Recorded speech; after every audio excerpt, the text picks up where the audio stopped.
किती वर्षांपासून आयुर्वेद चालू आहे असं वाटतं तुम्हाला? एक साधारण 4 ते 5,000 वर्ष जुना तो आहे. ज्याचं मन डिस्टर्ब आहे तोही स्वस्त नाहीये, ज्याला रोज पोट साफ होत नाही तोही स्वस्त नाही.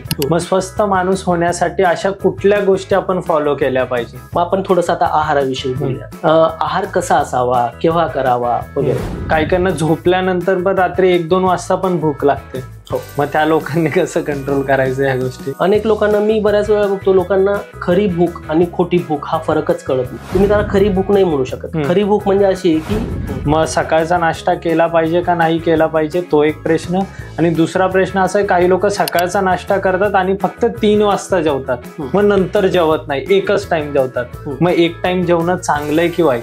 आणि येऊन सांगतात लोक की सर मी 2 वेळा पोटभर जेवतो तरी मला थकवा असतो शरीरामध्ये. जेवणाचं प्रमाण किती असायला हवं याचा आयुर्वेदामध्ये काही नियम सांगून ठेवलेले आहेत, किंवा जेवण कसं असावं. काही लोक असं म्हणतात की जेवताना पाणी एकदम मध्ये प्यावं किंवा पिऊच नाही, का तुमचं जेवण नीट पचन नाही होणार. सो याचा एक सायंटिफिकली काय आन्सर असू शकतो? म्हणून पाणी पिण्याचे काही नियम आहेत. जसं आपण सकाळपासून सुरुवात करूया. आजकाल माझं एक म्हणणं आहे की बरेचसे आजार हे अजीर्ण आणि अपचनामुळे निर्माण होतात. आणि त्यातल्या त्यात सर काही उपाय आहेत का की लवकर आपलं पोट साफ होऊ शकतं किंवा चांगल्या पद्धतीने? आहेत ना. बऱ्याच लोकांना ऍसिडिटी खूप होते आणि मग आता मार्केटमध्ये काही ओमी नावाच्या गोळ्या आहेत, अशा बऱ्याच गोळ्या आहेत. मग ते काय करतात, कितीही डेंजर लेवलची ऍसिडिटी असली तर ती एक गोळी जेवणाच्या आधी घेतली तर नॉर्मल होऊन जातं, एकदम ओके. सो मग ह्या गोळी खरंच चांगल्या असतात या काही हार्मफुल असतात बॉडी? त्यांना असं वाटतं की ही गोळी घेतली की असं चमत्कार झाल्याप्रमाणे पोट बरं होतं आपलं, पण तसं नाहीये. तर अलीकडच्या रिसर्चमध्ये असं प्रूव्ह झालंय की त्यातल्या काही गोळ्यांमुळे पोटाचा कॅन्सर होतो. अच्छा. म्हणजे जठराचा कॅन्सर होतो.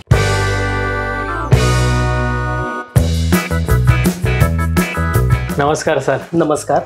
खूप खूप धन्यवाद तुम्ही आम्हाला वेळ दिल्याबद्दल. ॲक्च्युली मी ही एक सिरीज करतो अनोखा विषय नावाची. सो याच्यामध्ये मी 360 लाईफमध्ये ज्या ज्या गोष्टी आपल्याला ॲप्लिकेबल आहेत, जसं की मोटिवेशन झालं, आता नवीन एक शरीराविषयी म्हणजे स्वस्थ शरीर कसं ठेवावं, त्यामुळे ही पॉडकास्ट आपण कंडक्ट करतोय. प्रेक्षकांना तुमच्याविषयी तुमचं एक छोटंसं इंट्रोडक्शन द्या की तुम्ही कोण आहात. नमस्कार. सर्वप्रथम पाटील रोहित या चॅनलमधलं जे अनोखा विषय सिरीज आहे त्याच्या व्याख्यानासाठी मला इथे बोलवल्याबद्दल रोहितचे आभार. मी आता माझा परिचय करून देतो. मी doctor Nilesh Suryavanshi, MD PhD Ayurveda आहे. DY पाटील नेरूळ इथे मी असोसिएट प्रोफेसर म्हणूनही कार्यरत आहे. तसंच माझं स्वतःचं जे क्लिनिक आहे ते कोपरखैरणे नवी मुंबई इथे माझं क्लिनिक आहे. गेली 20 वर्ष मी प्रॅक्टिस करतो आणि प्युअर आयुर्वेदाची प्रॅक्टिस आहे. अच्छा. सो आपण सुरुवात करूया आपल्या या सेगमेंटला. सर मग आता सुरुवात याच्यापासून करून नक्की आयुर्वेदा म्हणजे काय, यापासून? हां, बऱ्याच लोकांना आयुर्वेद काय आहे हे माहितीच नाहीये, किंवा जरी माहिती असेल तरी त्याच्याविषयी बरेच गैरसमज आहेत. आयुर्वेद म्हणजे आयुष्य हा वेदा आयुर्वेद हा, म्हणजे आयुष्याचा जो वेद आहे त्याला आयुर्वेद असं म्हटलं जातं. त्यामुळे जीवन जगण्याविषयीच्या ज्या काही आवश्यक गोष्टी आहेत, ज्या काही वैचारिक गोष्टी आहेत, ज्या काही अत्यावश्यक गोष्टी आहेत, आपलं आजकालच्या युगात किंवा पूर्वीच्याही काळात लाईफस्टाईल कसं असावं याविषयीची सर्व जी मार्गदर्शनपर तत्व आहेत, मार्गदर्शनपर तत्व आणि त्याच्याविषयीची चिकित्सा, या सगळ्या गोष्टी ज्या आहेत ह्या सगळ्या आयुर्वेदामध्ये मेन्शन केलेल्या आहेत. अच्छा. त्यामुळे Ayurveda is a science of life असं म्हटलं जातं. आणि एक साधारण सर किती वर्षांपासून आयुर्वेद चालू आहे असं वाटतं तुम्हाला? साधारण एक कसं आहे की आयुर्वेदाची उत्पत्ती हीच ब्रह्मास्मृत आयुष्य, म्हणजे ब्रह्मा जे आहेत, ब्रह्मदेव, त्यांनी त्याचं स्मरण केलं. म्हणजे तो त्यांच्या पूर्वीपासूनही अस्तित्वात होता, फक्त त्यांनी तो स्मरण केला आणि तो स्मरण केल्यानंतर तो लोकांसाठी पृथ्वी तलावर आणला. त्यामुळे आयुर्वेदाच्या उत्पत्तीविषयी बोलणं कठीण आहे, पण आपण आजकाल थोडंसं एक साधारण 4 ते 5,000 वर्ष जुना तो आहे. अच्छा सर. आणि आयुर्वेद शास्त्राचे उद्दिष्ट काय आहेत आणि सामान्य लोकांना याचा काय फायदा होऊ शकतो याबद्दल थोडंसं सांग. आजकालची जीवन पद्धती ही खूपच विचित्र होत चाललेली आहे आणि हे आयुर्वेद हे जगातलं एकमेव शास्त्र आहे ज्याच्यामध्ये काही स्पेसिफिक गोष्टी आलेल्या आहेत. जसं एक श्लोक आहे, स्वस्थस्य स्वास्थ्य रक्षणम आतुरस्य व्याधी प्रशमनम च. म्हणजे स्वस्थ मनुष्याच्या स्वास्थ्याचं रक्षण करणं. एकही पॅथी अशी सापडणार नाही जगात की जी स्वस्थ मनुष्याला स्वास्थ्याचं रक्षण करायला हे करेल, गाईड करेल किंवा मार्गदर्शन करेल.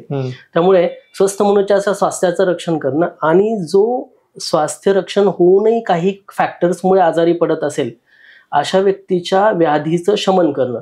म्हणजे पहिलं टार्गेट काय आहे की जो स्वस्थ आहे त्याच्यावर स्वास्थ्याचं रक्षण करायचं. म्हणजे इतकं उच्च विचारसरणी घेऊन आयुर्वेदाचा उद्देश पुढे आलेला आहे.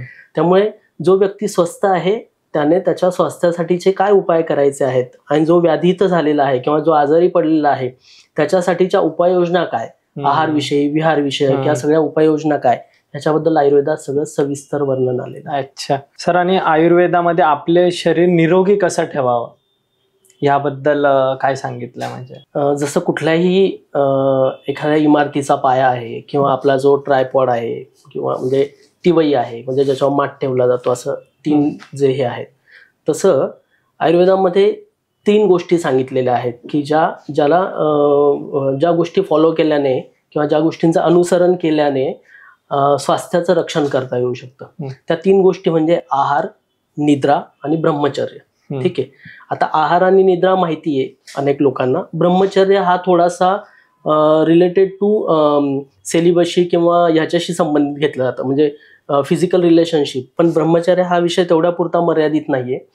कुठल्याही गोष्टीच्या मोहात न पडता किंवा त्याचं लालसा न ठेवता योग्य पद्धतीने इंद्रियांवर नियंत्रण ठेवून आपलं जीवन जगणं, ह्याला ब्रह्मचर्य म्हणता येईल. म्हणजे प्रत्येक वेळेला त्याला सेक्स आणि फिजिकल रिलेशनशी नको रिलेट करायला. ठीक आहे. त्याच्यामुळे या 3 गोष्टींना त्रयोपस्तंभ म्हणजे 3 खांब म्हटले जातात.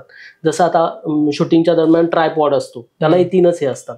तसं जीवनाचा ट्रायपॉड म्हणजे काय, तर आहार, निद्रा आणि ब्रह्मचर्य, 3 गोष्टी आहेत. अच्छा, या गोष्टींचं जर पालन केलं योग्य पद्धतीने तर खूप छान स्वास्थ्य निर्माण होऊ शकतं. आणि नॉर्मल लोकांना जर चांगलं शरीर ठेवायचं असेल, चांगलं स्वतःचं स्वास्थ्य ठेवायचं असेल, तर मग त्याला आपण कसं काय करू शकतो? ह्याला आता बऱ्याच गोष्टींचा विचार करायला हवा. जसं जसं युग बदलत जातं तसं तसं लोकांच्या सवयी बदलत जातात, किंवा आता मॉडर्नायझेशनचं जे युग आहे याच्यामध्ये लोकांच्या सवयी बऱ्यापैकी बदललेल्या आहेत. ठीक आहे. तर त्याच्यामुळे काय झालेलं आहे की लोकांना स्वस्थ राहण्यासाठी अनेक चुकीच्या विचारांची मदत घ्यावी लागते किंवा चुकीच्या गोष्टींची मदत घ्यावी लागते, आणि तरी सुद्धा त्यांना हे कळत नाही की ते चुकीचं काहीतरी फॉलो करतात. ठीक आहे. याची उदाहरणं मी नंतर देईलच. ठीक आहे. तर आयुर्वेदात स्वस्थ व्यक्तीची व्याख्या दिलेली आहे की स्वस्थ कुणाला म्हणायचं, आणि I think this is unique, म्हणजे एखादी युनिक व्याख्या आहे. समदोषः समाग्निश्च समधातू मलक्रिया प्रसन्न आत्म इंद्रिय मनाहा स्वस्थम इत्यभिधीयते. म्हणजे ज्याचे शरीरातले दोष सम आहेत. दोष म्हणजे आपला जो व्यवहारातला दोष शब्द आहे तो नाहीये. दोष म्हणजे ज्या 3 फॅक्टर्स आहेत जे शरीरामधले वर्किंग फॅक्टर्स आहेत, म्हणजे जे शरीरामध्ये काम करत असतात. बऱ्याच लोकांना बोलीभाषेत हे फॅक्टर माहिती पण आहेत. जसं वात आहे, पित्त आहे आणि कफ आहे. पण लोकांना फक्त बिघडलेला वात माहिती आहे, बिघडलेलं पित्त माहिती आहे, बिघडलेला कफ माहिती आहे. वात जो आहे तो विश्वातले जशी सगळी कार्य किंवा हालचाल ही हवेमुळे होत असते, तसं शरीरातली सगळी कार्य जी आहेत अगदी मनाला ट्रिगर करण्याचं काम सुद्धा त्या वातामुळे होत असतं. अच्छा. तो वात, त्याच्यानंतर तो बिघडला तर त्याचे विकृत कार्य होतात. म्हणजे वेगवेगळे संधिगत वात होतो किंवा आमवात होतो किंवा पक्षवात होतो, असे वेगवेगळ्या गोष्टी वात बिघडल्यानंतर होऊ शकतात. पण चांगला वात जो आहे तो चांगले कार्य करतो. तसं मग हे वात, पित्त आणि कफ हे 3 दोष जर समप्रमाणात असतील आणि ते मेंटेन असतील, इक्विलिब्रियम मध्ये असतील, बॅलन्स असतील, तर तो मनुष्य जो आहे तो स्वस्थ राहू शकतो. समाग्निश्च म्हणजे अग्नी. आपल्याकडे पूर्ण आपल्या संस्कृतीमध्येच जाठराग्नी नावाची एक गोष्ट सांगितलेली आहे जी पाचन शक्तीशी संबंधित आहे. जाठराग्नी म्हणजे जसा बाहेर व्यवहारात अग्नी आहे ज्याच्यावर आपण भाजी शिजवतो, भात शिजवतो, तसा शरीरामध्ये अग्नीचं एक रूप आहे की ज्याच्यावर आपल्या शरीरातला जो आहार आहे तो पचवला जातो ज्याच्या मदतीने. तर तो अग्नी सम असणं, तो बॅलन्स असणं हे मनुष्याला स्वास्थ्य रक्षणासाठी महत्वाचं आहे. समधातू म्हणजे शरीर हे सप्तधातूंनी बनलेलं आहे. म्हणजे रस, रक्त, मांस, मेद, अस्थि, मज्जा आणि शुक्र असे 7 धातू आहेत. म्हणजे जे बॉडी कन्स्टिट्युएंट्स आहेत, शरीरातले घटक आहेत. बरोबर. हे घटक जर इक्विलिब्रियम मध्ये असतील, ते जर सगळे योग्य पद्धतीने मेंटेन असतील, बॅलन्स असतील, समतोल असेल त्यांचा, तर मनुष्य स्वस्थ राहतो. समधातू मलक्रिया. आता मलाचाही सगळ्या गोष्टी झालेल्या आहेत, मग मलाचाही उल्लेख येणं आवश्यक आहे. म्हणजे त्याचं रोज मला प्रवृत्ती ज्याला होते, पोट साफ होते, प्रॉपरली युरिनेशन होतंय म्हणजे प्रॉपर मूत्र प्रवृत्ती होते, आणि ज्याला घाम प्रॉपरली येतोय, अशा 3 मलांचं ज्याच्यामध्ये सगळ्या गोष्टी त्यांचे सगळे फंक्शन नीट चाललेले आहेत, तर अशा कंडिशन मध्ये तो माणूस हा स्वस्थ राहतो. ठीक आहे. आणि प्रसन्न आत्म इंद्रिय मन हा, म्हणजे आतापर्यंत बऱ्याच पॅथींच्या याच्यामध्ये आत्म इंद्रिय मन याला महत्व दिलं गेलेलं नव्हतं. आत्म्याला तर अजूनही बऱ्याचशा पॅथी तेवढं कन्सिडर नाही करत. पण प्रसन्न आत्म म्हणजे सोल. ठीक आहे. इंद्रिय म्हणजे काय, पंचज्ञानेंद्रिय. ठीक आहे. म्हणजे नाक आहे, डोळे आहेत, त्वचा आहे, हे जी सगळी पंचज्ञानेंद्रिय आहेत आणि पंचकर्मेंद्रिय आहेत. तर प्रसन्न आत्म इंद्रिय आणि मन प्रसन्न म्हणजे आपण म्हणतो की मन करारे प्रसन्न सर्व सिद्धीचे कारण, किंवा a sound mind in a sound body. तर तसं आहे, किंवा ज्या व्यक्तीचं मन हे स्वस्थ आहे त्या व्यक्तीला स्वास्थ्याची देण मिळते चांगल्या पद्धतीने. म्हणजे हे सगळे फॅक्टर म्हणजे समदोष आहेत, समधातू आहेत, समाग्नी आहेत, सममल आहेत, आणि आत्मा, इंद्रिय आणि मन ह्या सगळ्या गोष्टी बॅलन्स्ड आहेत, तर आणि तरच तो व्यक्ती स्वस्थ समजला जातो. ज्याचं मन डिस्टर्ब आहे तोही स्वस्थ नाहीये, ज्याला रोज पोट साफ होत नाही तोही स्वस्थ नाहीये. बरोबर. ठीक आहे. म्हणजे इतकी वाईड स्पेक्ट्रमची डेफिनेशन आहे स्वस्थाची. सर, मग आता आपल्याला एक कळते की स्वस्थ माणूस असणं खूप गरजेचं आहे. मग स्वस्थ माणूस होण्यासाठी अशा कुठल्या गोष्टी आपण फॉलो केल्या पाहिजे, म्हणजे त्याच्यामध्ये जेवण पण येईल, योग पण येईल. सो मग आपण सुरुवात करू काय जेवणापासून आणि सकाळी उठल्यापासून. मग ह्या गोष्टी तुम्ही थोड्याशा अशा क्लॅरिफाय करा की स्वस्थ मनुष्यासाठी हे गोष्ट करणे गरजेचं आहे असं. बरोबर. आता आहार ही गोष्ट आपल्या मी नेहमी पेशंटशी किंवा रुग्णांशी बोलताना सांगतो की माणसावर इम्पॅक्ट करणाऱ्या, माणसाच्या शरीरावर इम्पॅक्ट करणाऱ्या ज्या काही मोठ्या गोष्टी आहेत त्याच्यामध्ये आहार एक आहे आणि विहार आहे. विहार म्हणजे काय, आपलं रोजचं रुटीन कसं आहे त्याच्यावर. ठीक आहे. आणि विहारामध्ये ऋतूंचा एक मोठा परिणाम होत असतो, युनिव्हर्सचा एक मोठा परिणाम होत असतो, पण त्याचा कंट्रोल आपल्याकडे नाहीये. पण जो आहार जी गोष्ट आहे, वन ऑफ द म्हणजे सगळ्या महत्वाच्या फॅक्टर्स पैकी एक, तर त्याचा कंट्रोल आपल्या हातात आहे. बरोबर. त्यामुळे आजकाल बरेचसे जे आजार आहेत हे पिझ्झा बर्गर या टाईपच्या सगळे फूड वाढलेले आहेत, किंवा चुकीच्या आहार पद्धती वाढलेल्या आहेत, लोकांच्या वेळा बिघडलेल्या आहेत. तर आहारावर फोकस केला तरी सुद्धा बरेचसे व्याधी दूर जाऊ शकतात. आणि ह्याच आहारामुळे आणि विहारामुळे लाईफस्टाईल डिसऑर्डर होतात. म्हणजे diabetes is one of the म्हणजे लाईफस्टाईल डिसऑर्डर. तर ह्या सगळ्या गोष्टींवर जर योग्य नियंत्रण ठेवायचं असेल, म्हणजे जीवनाच्या बदलांमुळे होणारे आजार, तर आपल्याला आहार आणि विहार नीट ठेवायला लागणार. मग आपण थोडंसं आता आहाराविषयी बोलूया. आहार कसा असावा, केव्हा करावा वगैरे. पेशंट म्हणतात की डॉक्टर आम्ही दिवसातून इतक्या वेळा जेवतो, किंवा डायबिटीसचे पेशंट म्हणतात की सर आम्ही ना दर 2 तासांनी आम्हाला सांगितलंय खायला आणि मग आम्ही दर 2 तासांनी खातो. मग माझा पहिला प्रश्न असा असतो की भूक लागलेली असते का तुम्हाला दर 2 तासाने? नाही, तसं काही नाही, आम्हाला डॉक्टरांनी सांगितलंय म्हणून आम्ही दर 2 तासांनी खातो. आणि हे खूप वियर्ड आहे, म्हणजे विचित्र गोष्ट आहे. ठीक आहे. भूक लागली नाहीये तरी आहार घेतला जातोय. ठीक आहे. कसं असतं, काही काही गोष्टींचे इंडिकेशन्स असतात, काही काही गोष्टींची लक्षणं असतात. म्हणजे जसं आपण म्हणतो पाऊस येण्यापूर्वी आपल्याला गार हवा जाणवायला लागते. बरोबर आहे. बरोबर. ठीक आहे. किंवा उन्हाळा आला की आपल्याला वातावरणातली उष्णता जाणवायला लागते. ठीक आहे. अशा भूकंप येण्यापूर्वी प्राणीमात्रांना कळतं किंवा पक्ष्यांना कळतं की अरे ते काहीतरी व्हायब्रेशन्स आहेत आणि ते जीव वाचवायचा प्रयत्न करतात. तसं आहे, ह्याला पूर्वरूप म्हणतात. ठीक आहे. किंवा हे लक्षणं म्हणतात. मग ही जी लक्षणं आहेत ना, तर या लक्षणांकडे लक्ष द्यावं लागतं. जसं आपल्याला भूक लागली तर आपलं शरीर त्या गोष्टीसाठी तयार झालेलं आहे आहारासाठी, आणि मगच आपण जेवलं पाहिजे. म्हणजे भूक लागल्याशिवाय जेवू नये असा नियम असताना लोक दर 2 तासांनी जेवत असतात. ठीक आहे. आणि खूप काही मिथ्स आहेत, लोकांचे खूप गैरसमज आहेत. मग आता लोक म्हणतात की मग किती वेळा जेवायचं दिवसातून? आयडियली हे प्रकृतीनुसार ठरवायला हवं. पण तसं पाहायला गेलं तर वात प्रकृतीचे लोक आहेत, पित्त प्रकृतीचे लोक आहेत आणि कफ प्रकृतीचे लोक आहेत. वात प्रकृतीच्या लोकांना भूक कधी लागते, कधी नाही लागत. पित्त प्रकृतीच्या लोकांना तीव्र भूक लागते, आणि कफ प्रकृतीचे लोक हे बऱ्यापैकी बॅलन्स असतात.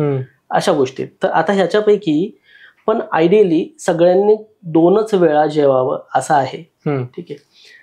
तिसरी जर वेळ म्हटलं जेवायची किंवा चौथी वेळ जर म्हटलं जेवायची, तर ती शक्यतो प्रकृतीनुसार ठरवावी आणि आपल्याला खरी भूक लागते आहे की नाही याच्यावर ते ठरवावं. तर 2 वेळा कुठल्या असाव्यात जेवणाच्या? जेवणाच्या 2 वेळा म्हणजे एक पित्त काळात जेवण व्हायला हवं. पित्त काळात जेवण म्हणजे 10 ते 2 हा पित्त काळ आहे. म्हणजे ज्यामध्ये पित्ताचं उदिरण झालेलं असतं किंवा शरीरात पित्त सिक्रेट व्हायला सुरुवात होते, पित्ताचा स्त्राव व्हायला सुरुवात होतो जठरामध्ये. मग अशा वेळेला आपली जेवणाची वेळ ही 10 ते 2 या कालावधीत असली पाहिजे. 2 ही गोष्ट फार उशिराची आहे.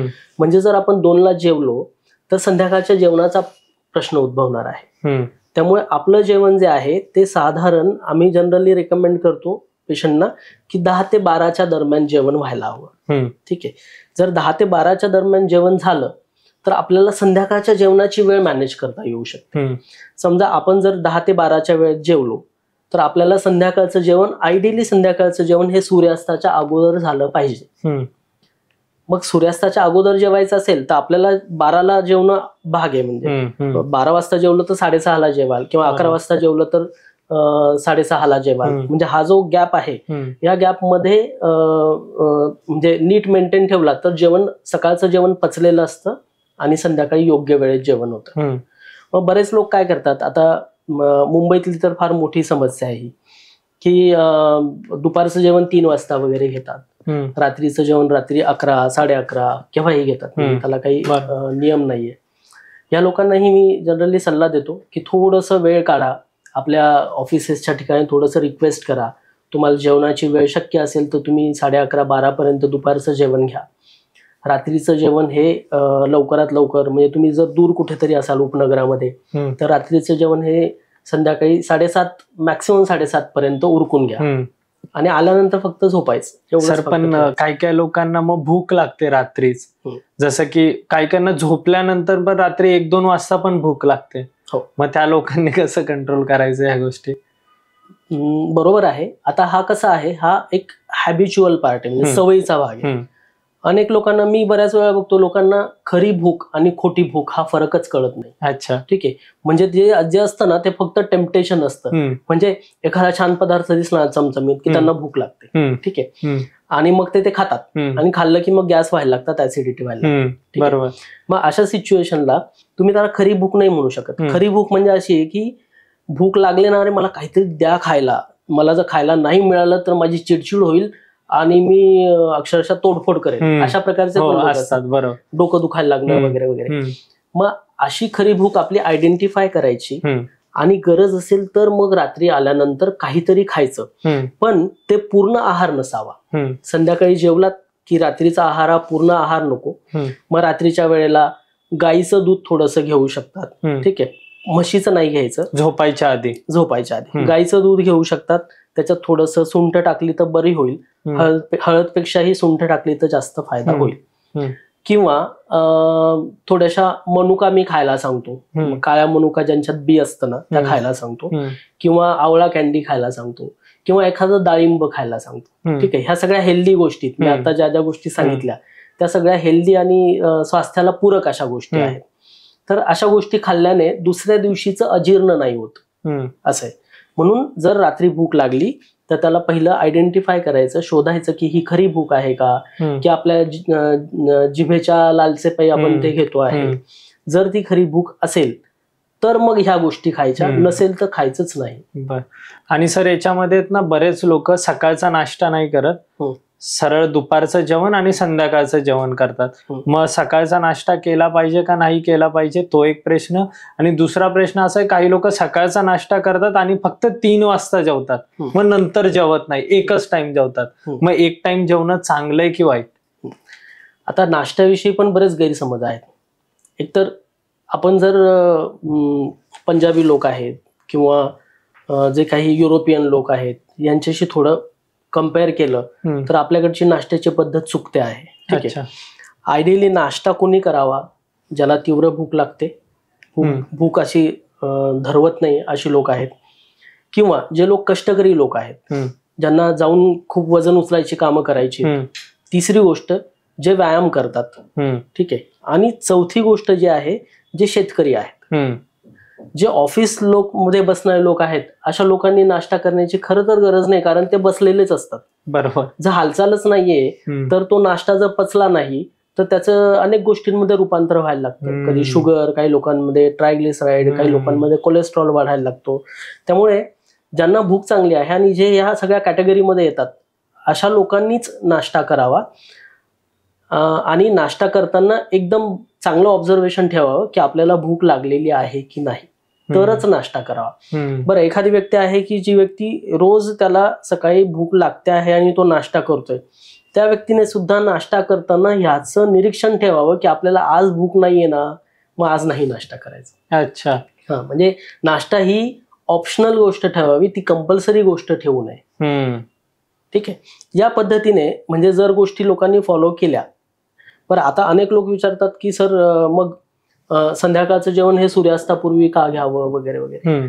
कसं आहे की दोन गोष्टी आहेत. संध्याकाळचं जेवण जसं सूर्यास्तापूर्वी घ्यावं तसं संध्याकाळचं जेवण घेण्यापूर्वी आपलं पचन नीट झालेलं आहे का दुपारच्या जेवणाचं, त्याच्याकडे लक्ष द्यावं आणि मगच संध्याकाळचं जेवण घ्यावं. नाहीतर जर दुपारचं जेवण पचलेलं नसेल तर संध्याकाळी जेवण घेऊ नये. लघु आहार म्हणजे हलका आहार घ्यावा. म्हणजे त्यातल्या त्यात डाळिंब मी सांगतो, किंवा साळीच्या लाह्या वगैरे या गोष्टी सांगतो, तांदळाच्या लाह्या असतात त्या सांगतो. आणि जर ते आपण रात्री जर हेवी जेवलो तर त्याचा परिणाम असा होतो की आपल्या जेवणात म्हणजे जसं विश्वामध्ये सूर्य आहे या पूर्ण जगात, त्याला प्रकाश देण्याचं काम, सूर्य नसला तर सगळं असं शांत झाल्यासारखं होतं. तसं शरीरामध्ये त्याचा रिप्रेझेंटेटिव्ह म्हणजे जाठराग्नी आहे. अच्छा. त्यामुळे जाठराग्नीचं रिलेशन हे सूर्यासोबत आहे.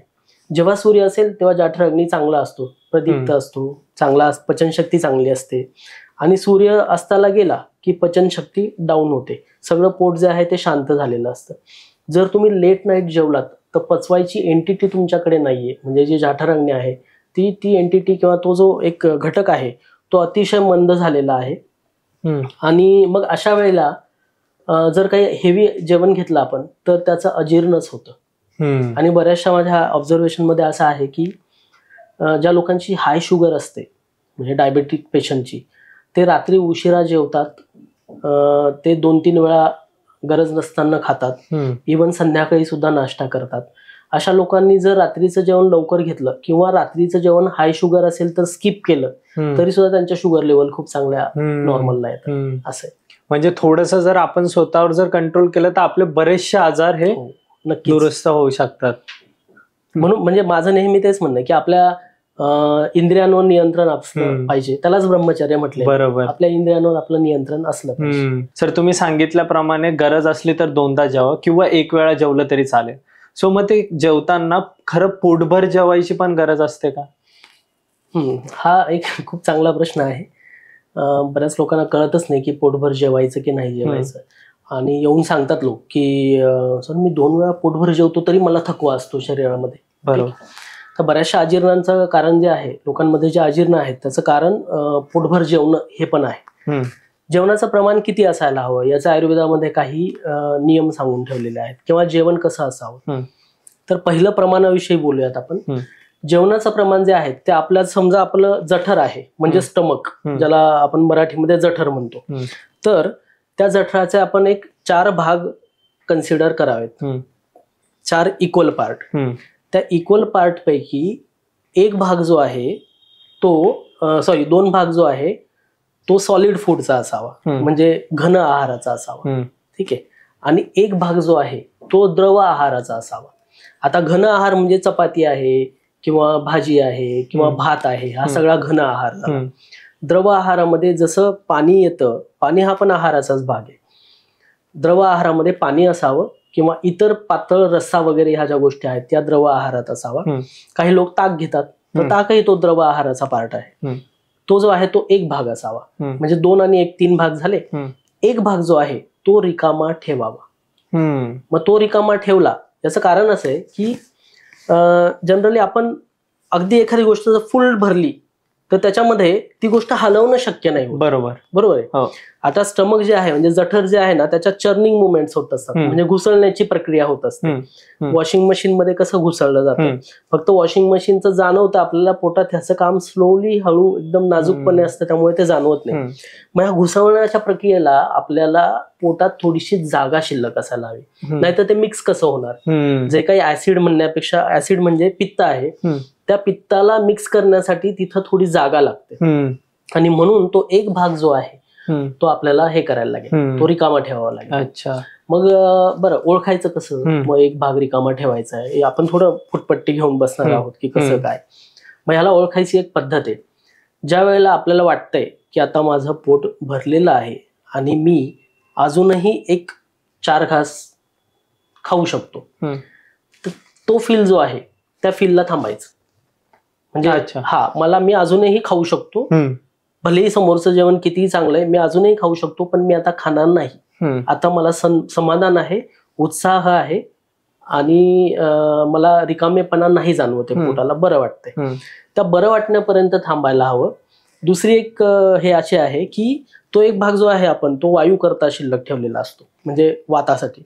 मग बऱ्याच लोकांना काय होतं की जेवले की तो ढेकर येतो, आणि तो ढेकर येणं म्हणजे त्या वायूला तुम्ही पुश करताय वर, म्हणजे आहाराचं प्रमाण जास्त होतंय, बस आता ते इंडिकेशन आहे की हा वायू वर आलेला आहे, म्हणजे आता आपलं पोट भरलेलं आहे, आता याच्या पुढे एक घासही खायला. मग ह्याच्यावरून ओळखायचं की आपलं पोट भरलेलं. सर, पण काही काही लोकांना ढेकर आहे, जेवणाचे 2 घास झाल्या पण लगेच ढेकर येतात. मग अशा टाइमेला अशा लोकांना पोटात ऑलरेडी खूप गॅस असतो, आणि ते त्यांना गॅसच्या तक्रारी असतात, पोटफुगीच्या तक्रारी असतात, आणि असे लोक स्वस्थ नसतात हे त्यांनी ओळखून घ्यायचं. अच्छा, त्यामुळे तो ढेकर होतो. मग गॅस सगळा वर येतो ना, त्याच्यामुळे तो ढेकर येतो.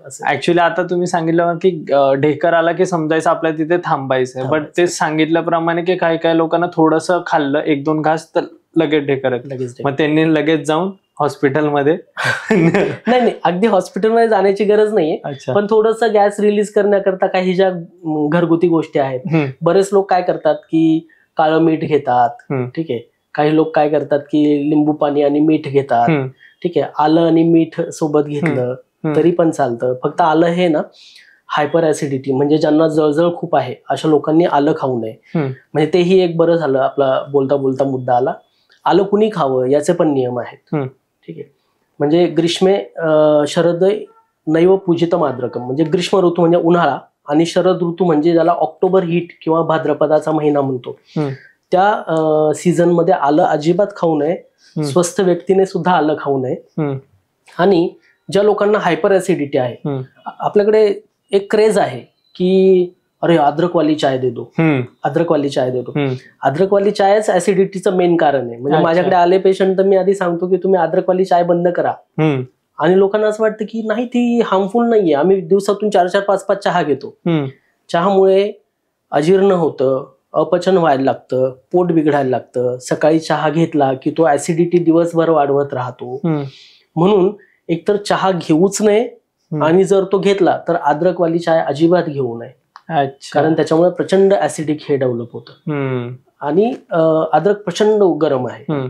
अनेक लोकांना आता कोविडच्या दरम्यानही अनेक लोकांनी आल्याचा वापर खूप केला, आणि ह्या लोकांना त्या कोविड नंतर मूळव्याधीचे त्रास सुरू झाले, काहींना हायपर टेन्शन सुरू झालं, अशा काही काही गोष्टी त्यांना पित्तामुळे सुरू झाल्या, अशा पण केसेस आहेत.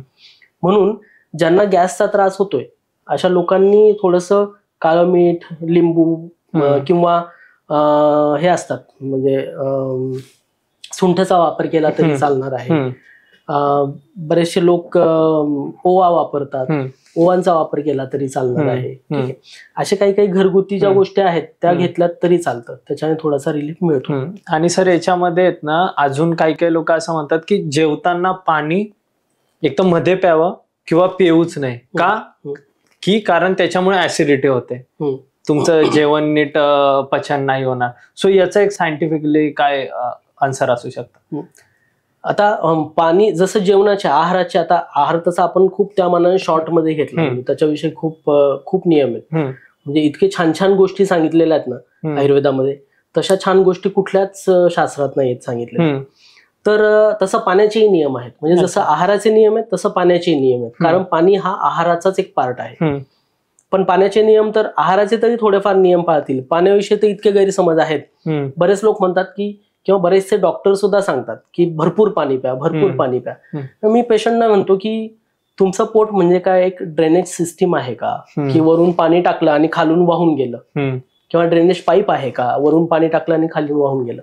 शरीरात तुम्ही जेही टाकाल तोंडात त्याचं पचन आधी जिभेपासून सुरू होणार, मग नंतर ते जठरात येणार, मग ते आतड्यांमध्ये येणार, आणि मग तो पूर्ण पचन होऊन त्याचा मल बनून मलभाग बनेल, तो बाहेर टाकला जाईल, आणि जो सार भाग किंवा चांगला भाग बनेल तो शरीरामध्ये शोषला जाईल. म्हणजे दर प्रत्येक ठिकाणी स्टॉप्स आहेत, पचनाचे टप्पे आहेत. बरोबर. मग या पचनाच्या टप्प्यांमध्ये जर एखादी व्यक्ती खूप पाणी पित असेल तर त्याचा पचनाचा टप्पा बिघडणार आहे. अच्छा. म्हणून पाणी पिण्याचे काही नियम आहेत.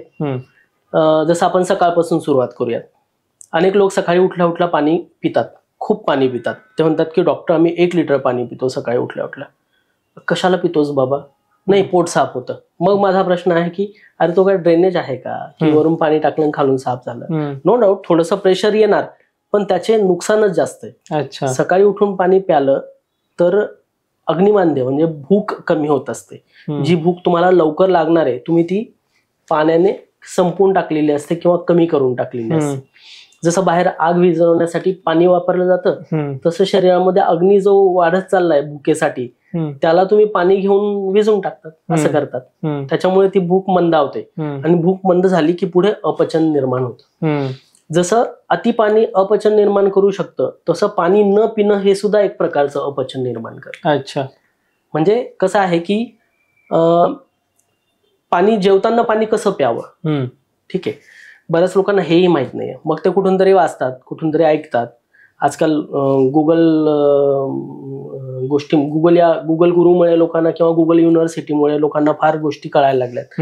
त्यांना असं वाटतं की ते राईट ट्रॅकवर जात आहेत. तसं नाहीये. जेवताना पाणी म्हणजे भोजनेच्या अमृतम वारी, भोजनांते विषप्रदम. जेवणामध्ये पाणी हे अमृता समान आहे. भोजनांते म्हणजे जेवणानंतर पाणी जे पिणं जे आहे, जेवण झाल्यावर पाणी पिणं जे आहे ते विषप्रद आहे, म्हणजे वाईट आहे. मग भोजनेच्या अमृतम वारी, मग जेवणात पाणी कसं प्यावं? जेवणात पाणी साधारण आपण विचार करूयात की पोटाची कपॅसिटी साधारण 1 ग्लासभर पाणी हे जेवणात प्यायचं असतं. जेवणात दर 2-4 घास झाले की 1 घोट पाण्याचा घ्यायचा. प्रत्येकाच्या ह्याच्याप्रमाणे घेऊ देत. 2-4-8 घास झाले की पाण्याचा 1 घोट घ्यायचा. अशा पद्धतीने जर आपण पाणी घेत गेलो तर ते पाणी हे जेवणात लाभदायक होतं. आणि त्यातही जिथं आपण आता कोस्टल एरियामध्ये राहतोय, म्हणजे मुंबईत असल्यामुळे, मुंबईत अशी परिस्थिती आहे की समुद्र किनाऱ्याजवळ आहे, त्यामुळे लोकांची पचनशक्ती ऑलरेडी मंद असते. म्हणजे जर नाशिक पुण्याकडचे लोक मुंबईला आले ना तर त्यांना त्यांचं जेवणच मंद होऊन जातं, म्हणजे भूकच लागणं कमी होऊन जातं. याचं कारण कोस्टल रिजन जवळ आहे, दमट हवामान आहे. मग आपण जर केरळचं बघितलं तर केरळमध्येही दमट हवामान आहे, पण केरळचे लोक हे गरम पाणी पितात. केरळमध्ये गावोगावी कुठेच थंड पाणी मिळत नाही. आपण गेलो गेस्ट म्हणून किंवा टुरिस्ट म्हणून तरी पण गरम पाणी मिळतं. आता केरळही बदलायला लागलंय, पण गरम पाणी मिळतं. गरम पाण्याचा उद्देशच तो आहे की आतलं जे काही अन्न आहे ते चांगलं मिक्स होणार आणि ते प्रॉपरली सगळं त्याचं स्लरी बनणार, आणि ती स्लरी बनली की ती पचायला सोपी होते. याचं एक उदाहरण देतो मी. आपले मिक्सर असतात बांधकामाचे, ते असे मोठे मोठे ट्रकवर, तर त्याच्यामध्ये सिमेंट टाकतील, रेती टाकतील आणि पाणी टाकतील. बरोबर. ज्या मिक्सरमध्ये जर पाणी नाही टाकलं तर त्याची स्लरी कशी बनणार? बरोबर. मिक्सरचा आकार हा स्टमक सारखाच आहे, ठीक आहे. मग ही स्लरी बनल्याशिवाय पचूच शकणार नाही ना. ऍसिड जे होतं ते ऍसिड थोडंसं सिक्रेट होतं, आणि जर हे ऍसिड थोडंसं सिक्रेट होतंय तर ते मिक्स तर झालं पाहिजे ना अन्नामध्ये वगैरे. मग ते मिक्स होण्यासाठी त्याचा स्लरी फॉर्म तयार झाला पाहिजे, आणि ते स्लरी बनवण्याचं काम जे आहे ते पाण्यामुळे होतं. अनेक लोक काय करतात, पाणी पित नाही, त्या जेवणानंतर 1.5 तासांनी पाणी पितो. या लोकांमध्ये त्या अन्नाचा असा घट्ट गोळा तयार होतो, आणि ते आता शेवटी तो आमाशय आहे, स्टमक आहे, ते त्याला पुढे ढकलणंच आहे, त्याचं बिचारायचं कामच आहे. पण तो घट्ट गोळा ज्याच्यामध्ये पाण्याचा अंशच नाहीये, असा घट्ट गोळा हा त्याच्यातून त्या आतड्यातून पुढे ढकलणं, जठरातून पुढे ढकलणं या गोष्टीमुळे आमाशयावर म्हणजे जठरावर खूप ताण पडतो आणि त्याच्यामुळे जठराचे वेगवेगळे विकार निर्माण व्हायला लागतात. अच्छा. ठीक आहे. आजकाल त्याला इरिटेबल बॉवेल सिंड्रोम म्हणतात किंवा कोलायटिस म्हणतात किंवा अपचनातून निर्माण होणारे वेगवेगळे व्याधी आहेत. बरोबर. असं म्हणतात. किंवा अम्लपित्त पण त्यातलाच एक भाग आहे. म्हणून जेवणात पाणी पिणं ही अत्यावश्यक गोष्ट आहे. जेवणानंतर पाणी प्यायचं नाही. मी गमतीने पेशंटना म्हणतो की जेवताना अजून एक गोष्ट आहे की जेवताना बोलू नये आणि जेवण झाल्यानंतर काही खाऊ नये. म्हणजे याचं सांगताना मी काय सांगतो की जेवताना फक्त जेवणासाठीच तोंड उघडावं, बोलण्यासाठी उघडू नये. आणि जेवण झाल्यानंतर बोलण्यासाठी तोंड उघडावं, काही खाण्यासाठी उघडू नये. ठीक आहे. अशा पद्धतीने बॅलन्स केलं तर आपलं पोट नीट राहणार. नाहीतर लोक सगळा घोळच घालतात सगळ्या गोष्टींचा. असं होतं. बरोबर. सो पाण्यामुळे तर आपलं हे सगळ्या गोष्टीत. मग सर काही काही लोकांना पचन चांगलं नाही होत, सकाळ सकाळी उठल्यावरती पोट साफ नाही होत, त्याच्यामुळे मग आणखी वेगवेगळ्या प्रकारचे आपल्याला आजार होतात. सो मग एक चांगलं पचन होण्यासाठी काय केलं पाहिजे? आता चांगलं पचन होण्यासाठी आजकाल माझं एक म्हणणं आहे की बरेचसे आजार हे अजीर्ण आणि अपचनामुळे निर्माण होतात आणि अगदी पेशंटना ट्रीटमेंट देताना सुद्धा आम्हाला या गोष्टीचा विचार करावाच लागतो. इनएव्हिटेबल म्हणजे जर अवश्य विचार करावा लागतो. तर तसा विचार केला तर पचन नीट होण्यासाठी म्हणजे आपण दिवसाचा आणि रात्रीचा अशा दोन गोष्टींचा विचार करूया. दिवसा पचन नीट व्हायचं असेल, करायचं असेल तर एकतर पहिलं म्हणजे वेळेत जेवावं. वेळेत म्हणजे भूक लागल्यावर. नाही तर मला भूक लागलीये आणि मग माझ्याकडे वेळच नाहीये, मग मी काय करतो की मी एक बॉटलभर पाणी पिऊन घेतो मग आणि मग मी माझा वेळ पुढे ढकलतो. आता हे बॉटलभर पाणी पिणं म्हणजे तुम्ही पचनाला मारतायत. पचन प्रक्रियेला तुम्ही अत्याचार करतायत त्याच्यावर. कारण पचन चांगलं ठेवायचं असेल तर पाणी खूप प्यायलाच नको. आणि हे लोक काय करतात की ज्या वेळेला खूप भूक लागली त्यावेळेला पाणी पिऊन त्या भुकेला मारतात. मग ह्यांना वेगवेगळे आजार निर्माण होतात. त्यामुळे योग्य वेळेत भूक लागल्यानंतर जेवावं. एक गोष्ट अशी की नॅचरल ज्या काही हे आहेत गोष्टी त्यांना अडवू नये. म्हणजे संडासला आली संडासला जाऊन यावं, लघवीला आली लघवीला जाऊन यावं. ठीक आहे. झोप आली झोप घ्यावी. जांभई येते तर जांभईला अडवू नये, तिला येऊ द्यावं. खोकला येतो तर खोकल्याला पण अडवू नये, त्याला येऊ द्यावं. ठीक आहे. म्हणजे ट्रीटमेंट करावी खोकल्याची, पण तो येतोय तर दाबून धरू नये असं. त्याच्यानंतर म्हणजे भूक लागली तर जेवण करायलाच हवं, तहान लागली तर पाणी प्यायलाच हवं. ठीक आहे. मग तहान लागली तर पाणी प्यायलाच हवं. याच्यामध्ये तहान लागली तर खूप पाणी प्यावं का? नाही. तहान लागल्यावर एक फुलपात्रभर पाणी प्यावं एका वेळेला, त्याच्यापेक्षा जास्त पाणी नाही. भले ते वारंवार प्यायला लागलं तरी चालेल. मग जेवणाच्या बाबतीत असं आहे की ज्या वेळेला भूक लागते त्यावेळेला तुम्ही आहार घ्यावा. शक्यतो तो ताजा आहार असावा. शिळं अन्न खाल्लं की ते अजीर्ण निर्माण करायला कारण ठरत असतं. मग शिळं अन्न म्हणजे काय? अनेक लोक हे रात्रीचं बनवलेलं सकाळी खातात, सकाळचं बनवलेलं रात्री खातात. काही काही लोक तर असेच. मुंबईत आल्यानंतर मला ते एस्पेशली जाणवलं की 3-3 दिवसांचं नॉनव्हेज फ्रीजमध्ये ठेवलेलं असतं आणि ते सुद्धा खातात. म्हणजे हे तर अतिच शिळं झालं. मग शिळं अन्न खाल्लं की पचनशक्ती बिघडते. वेळ निघून गेल्यानंतर जेवण केलं तरी पचनशक्ती बिघडते. त्याच्यानंतर जेवणात पाणी प्यालं नाही तरी पचनशक्ती बिघडते. बघायचं की आपलं दिवसाचं जेवण पचलेलं असेल तरच संध्याकाळी जेवायचं, जसं मी मगाशी सांगितलं. आणि असं जेवलं तर रात्रीचं जेवण पचू शकतं. आणि या ओव्हरऑल आपण जे दिवसभर करतोय ना ह्याचा इम्पॅक्ट म्हणून दुसऱ्या दिवशी मोशन साफ व्हायला लागते. ठीक आहे. बरं. आपण दिवसभरात जर चुका करत गेलो, कारण सकाळचा मल म्हणजे सकाळचा आहार सकाळचा मल, संध्याकाळचा आहार संध्याकाळचा मल, तो दुसऱ्या दिवशी आपण पोट साफ करायला जाणार. मग ह्याच्यासाठी दिवसभरात तुमचं कसं आहे सगळं त्याला फार महत्व आहे. आणि हो अजून एक गोष्ट, रात्री झोपण्याची वेळ. रात्री झोपण्याला खूप मोठा फॅक्टर आहे की जो तुमचं दुसऱ्या दिवशी पोट साफ होईल की नाही हे ठरवतो. बर. त्यामुळे रात्री झोपणं हे पण महत्वाचं आहे. तो तर एक वेगळा विषय होऊ शकेल. पण लोकांचं पचन नीट ठेवायचं असेल तर लोकांनी ह्या सगळ्या गोष्टी उष्ण मशनीयात म्हणजे गरम आहार असावा, स्निग्ध आहार असावा, आहारामध्ये तुपाचा वापर असावा, देशी गाईच्या तुपाचा वापर असावा, तेलाचा वापर जास्त करू नये पण तूप चालतं. अशा अनेक नियमांनी जर योग्य पद्धतीने आहार घेतला तर तो नीट पचतो आणि दुसऱ्या दिवशी पोट साफ व्हायला मदत होत असते. आणि त्यातल्या त्यात सर काही उपाय आहेत का की लवकर आपलं पोट साफ होऊ शकतं किंवा चांगल्या पद्धतीने आहेत ना. उपाय जे आहेत ते योग्य उपाय आणि अयोग्य उपाय अशा गोष्टींमध्ये आपण थोड्या कॅटेगरीज करूया. ठीक आहे. कारण ज्यावेळेला आपण योग्य विषयी बोलतो त्यावेळेला अयोग्य काय हे पण लोकांना सांगणं आवश्यक आहे. बरोबर. तर याचं उदाहरण द्यायचं झालं तर अयोग्य काय आहे ते आधी मी सांगतो. लोक पोट साफ होण्यासाठी बरीचशी चूर्ण वगैरे घेत असतात. कधी त्रिफळा चूर्ण घेतात, कधी अजून काही मार्केटमधली चूर्ण आहेत ती घेतात, आणि एक चूर्ण वापरलं की ते काही दिवस त्यांना पोट साफ व्हायला मदत करतं. काही दिवसानंतर त्या चूर्णाने पोट साफ होणं बंद होतं. मग पुन्हा मोठा डोस करतात त्या चूर्णाचा. असा डोस वाढवत नेतात. शेवटी मोठा डोसही काम नाही करत. मग अशा वेळेला चूर्ण बदलतात. मग दुसरं चूर्ण. काय होतं, जेवढी पोट म्हणजे हा काही मूलभूत उपाय नाहीये ना.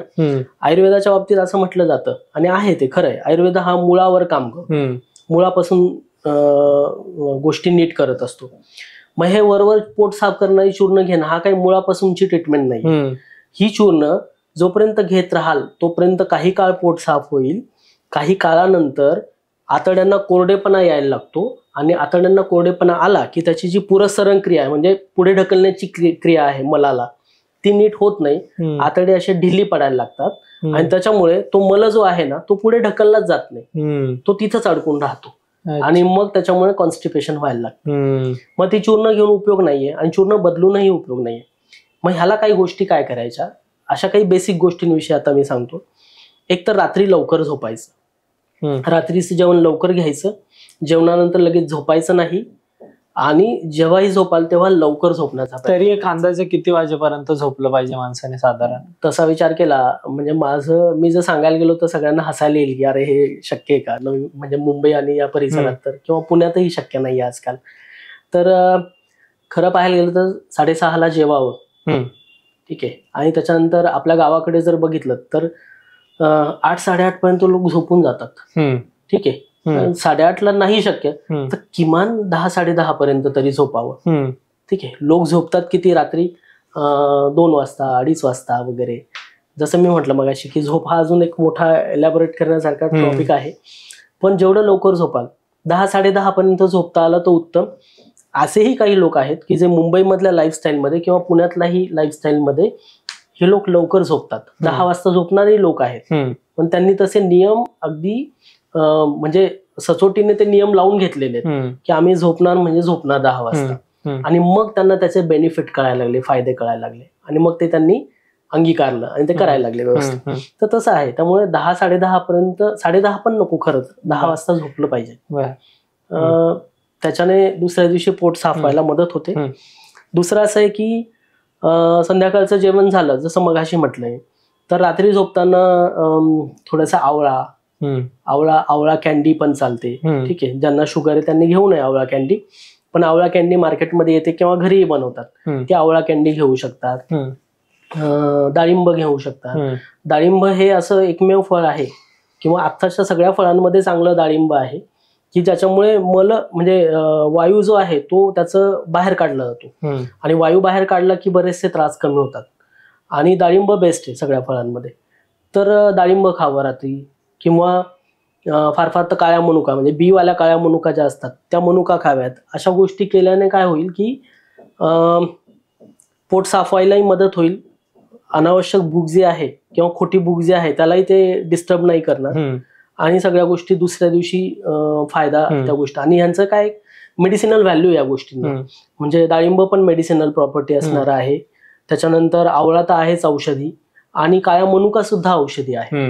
ह्या आतड्यांना बल देतात, ताकद देतात, म्हणून दुसऱ्या दिवशी लोकांचं पोट साफ व्हायला मदत होते.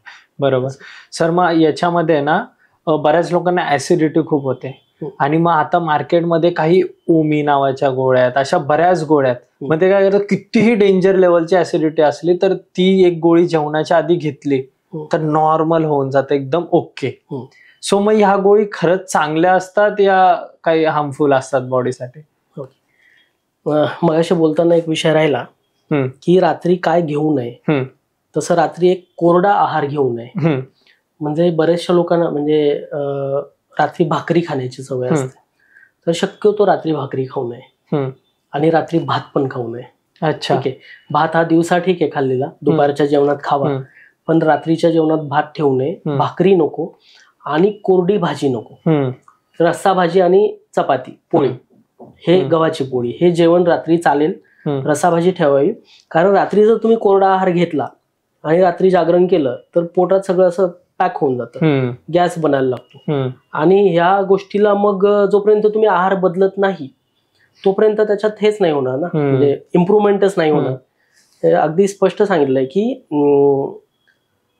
योग्य आहार जो आहे तो बलकर असतो, म्हणजे शरीराला बल देणारा असतो, ताकद देणारा असतो. त्याच्यामुळे आहार हा योग्यच पद्धती आहे, किंवा म्हणजे शरीर जे आहे ते आहाराने बनलेलं आहे असं वेदांमध्ये सांगून ठेवलेलं आहे. मग जर शरीर आहाराने बनतंय तर आहार चांगलाच असायला हवा ना. कुठलाही इन्शुरन्स काढण्यापेक्षा आहार तरी नीट ठेवला लोकांनी तरी पण त्या गोष्टी त्यांच्या नीट राहणार. राहिला प्रश्न अम्लपित्ताचा, ऍसिडिटीचा.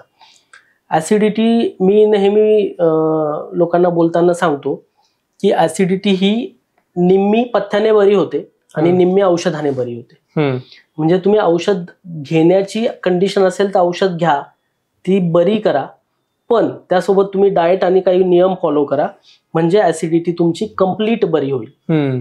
मग तुम्ही फक्त ओमेप्रेझॉल वगैरे अशा काहीतरी किंवा अँटॅसिड गोळ्या घेताय आणि तुम्ही त्या ऍसिडिटीला सप्रेस करताय, तुम्ही कधीच बरे होणार नाही. पेशंट अशाने किंवा लोक अशाने बरे होऊ शकत नाही. म्हणून अनेक लोक वर्षानुवर्ष त्या अँटॅसिड आणि त्या गोळ्या घेत असतात.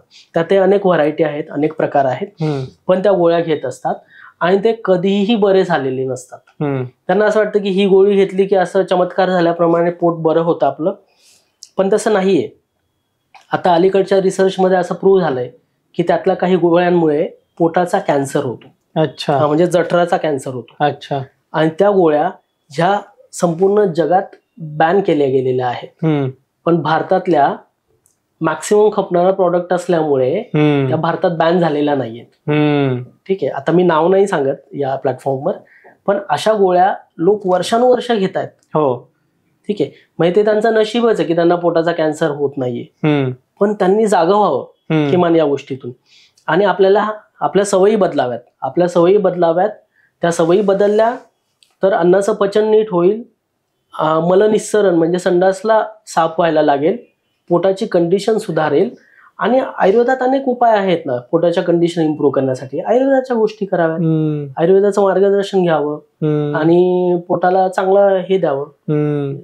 म्हणजे ते त्यांच्या पेशन्स लेवल नाहीये की एकदम व्यवस्थित डाएट फॉलो करून ती गोष्ट सुधारावी, तर लगेच इन्स्टंट काहीतरी घेऊन मग परत झालं की परत गोळी घ्यायची, परत. ऍक्च्युली असंच आहे, हे सगळे ना तोंडाचे चोचले आहेत, म्हणजे जिभेचे चोचले म्हणतात. आणि त्यांना खायचं तर असतंच, ठीक आहे, पण खायला मग त्यांना इन्स्टंट काय तर ह्या ऍसिडिटीच्या गोळ्या बरं करतात, पण ते लॉंग टर्म नाही विचार करत की अजून 5 वर्ष मी गोळ्या घेतल्या तर मला काय होऊ शकतं, हा विचार कोणीच नाही करत. ते फक्त आता आहे ना क्या फरक पडता है घेऊन टाकतात लोक.